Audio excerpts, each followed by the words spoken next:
What's up guys, Jake here with JakesGotHerps, not to be confused with Herpes is nasty. In this video I'm going to be showing you how I clean my snakes and my tubs and the way I do it. I mean it's pretty simple, but I figured I would show you and the stuff that I use to clean. So first of all, we have our snake in here and we have our holding tub right here. It's nice to have, somewhere to put your snakes. For my bigger snakes, I don't really have the best place to put them now that I have that cage that I need to redo because it doesn't hold Reggie. I use that sometimes, but it's a pain like if you put them on the floor and they start crawling away or something, so it's nice having a little holding bin. So we're just going to take this guy out. This is Waffles, the reticulated python. All of my snakes have made like a major mess of their cage, which is why I'm cleaning them, and I'm also going to be feeding them at the end of this video as well. I'll show one or two feeds after I clean these cages out.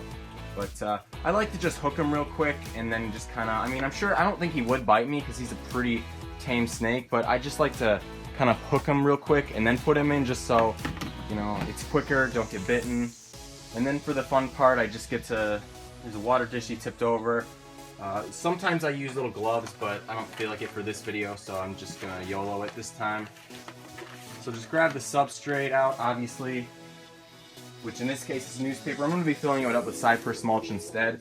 And the product I use to disinfect is, this is F10. It doesn't look like it obviously, but I put it in, I mix it in here and put it in here, and wow, that is really smelly. But yeah, I mix it up in here. It's like 1 part water to like 30 parts, or excuse me, 1 part F10 to like 30 parts water or something. You can see if I shake it, it's kind of frothy looking because, bubbly because it's F10. And it's like a veterinary grade disinfectant. A lot of people use this stuff. I got it from BHB because I don't know if they actually have it in the US yet. They import it from like South Africa as well as Europe. So yeah, so this is the stuff I use. It works really great and it gets the smell out like really well. One time I had a snake, my blood python, when I had her, she didn't eat her meal and I didn't notice, and there was like a really nasty mouse just sitting on the hot spot and it smelled terrible. But this stuff actually helped get it out pretty nicely. So I just gotta get all this stuff out. Yep. Just with some paper towel, nothing too crazy. Get some of that.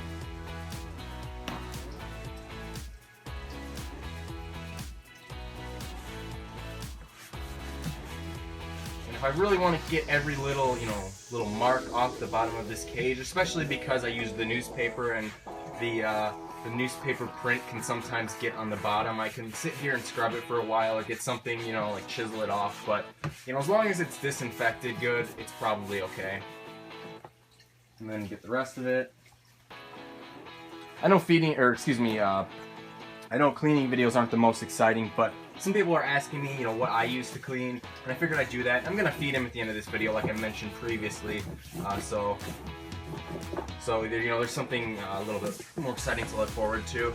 And while I'm doing this, I just like to address that I haven't done a video in quite some time, but I'm going to be doing more soon. I just really was completely out of ideas because a lot of the videos that I've done several times. I really don't have a lot of new ideas, and that looks pretty good. There's still a little bit of stuff left stuck to the cage, but that's fine. And then for the substrate, sometimes I use newspaper. Today I'm going to use cypress mulch. It keeps in humidity nicely, as well as it's very easy to clean. Like, it's not going to soak in the entire substrate like it will with newspaper. So it's pretty nice for that. You don't have to replace all of it when you clean. You can just spot clean. That doesn't mean the cage is going to be like less clean overall, but it's pretty nice for just spot cleaning, I think. So we'll just get a nice layer of that in here, and then repeat for all of them. I'm going to put cypress in pretty much all of them except my king snake, which is going to go back in his 20-gallon cage, but everybody else is going to get cypress. The anacondas can have it too. They like a little bit higher humidity as well. So yeah, so there's that, and then that looks good to me. And then obviously fill up the water dish when I'm done.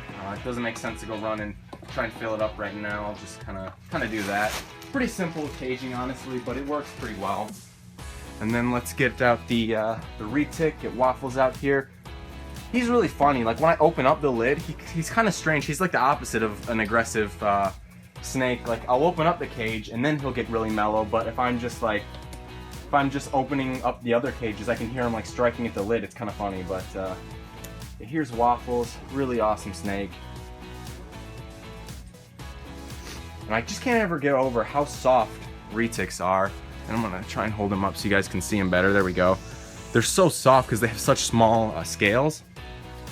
As you can see, just a really awesome snake. But yeah, that's how I clean my cages, and I'm just gonna repeat for all of the other snakes that I have. And at the end, I'll feed him for you guys.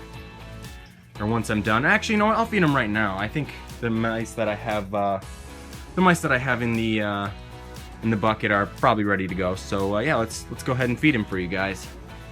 And I'm gonna be feeding Waffles here. Just a little frozen mouse hopper, I believe.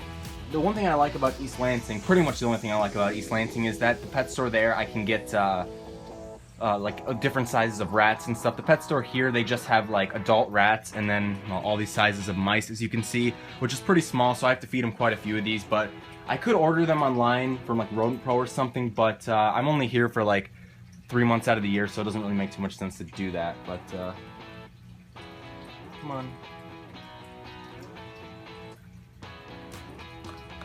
And there we go. Hopefully you guys can see that. I think you probably could. He was kind of sitting in the corner there, camping in the corner.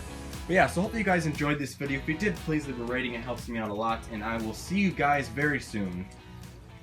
Peace.